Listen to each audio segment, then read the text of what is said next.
जय माता दी।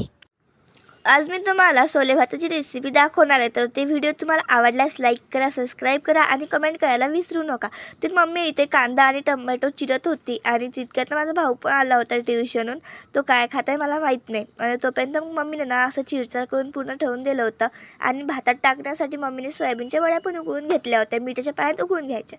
इकडे हे दोघंजण क्रिकेट खेळत होते आणि आमच्या किटूचं अलगच काहीतरी चालू होतं। आणि मग मम्मीने ना चूल पेटवली आणि त्या चुलीवर मस्त गंज वगैरे ठेवला आणि जाळ वगैरे लावला। त्यानंतर ना तेल वगैरे टाकलं। तेल ना आपण म्हणजे थोडं जास्तच घ्यायचं। तुम्ही जर कमी तेल खात असाल तर तुम्ही कमी तेल घेतलं तरी चालते। आणि इथं ना थोडं तेल गरम झालं की तेजपत्ता असेल तर तेजपत्ता टाकायचा, कारण त्याला ना भाताला खूप स्वाद येते। त्यानंतर मग आणखी थोडं तेल गरम झालं की त्यामध्ये ना कांदा आणि जिरं टाकून द्यायचं। ह्याला ना छान परतून द्यायचं आणि लालसर होऊ द्यायचं। त्यानंतर त्याच्यामध्ये ना अद्रक, लसूण, कांदा आणि खोबरं ह्यांची पेस्ट न टाकायची आणि ह्याला पण ना छान होऊ द्यायचं। त्यानंतर ना हे असं झालं की त्यामध्ये ना आपलं चिरलेलं टोमॅटो टाकायचा आणि टोमॅटो पण त्याच्यामध्ये छान होऊ द्यायचा।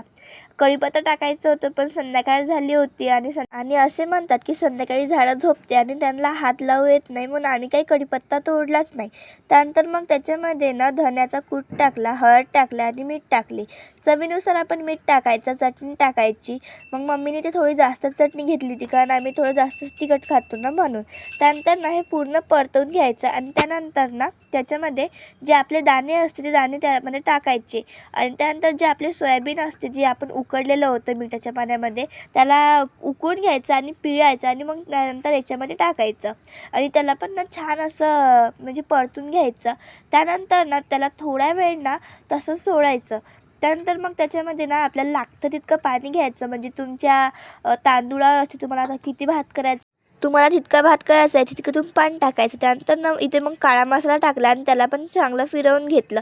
त्यानंतर मग कस्तुरी मेथी असली तर टाकायची आणि मग ना त्यानंतर थोडी म्हणजे उकळी नाही येऊ दिली तरी आपण तांदूळ टाकले तरी चालते।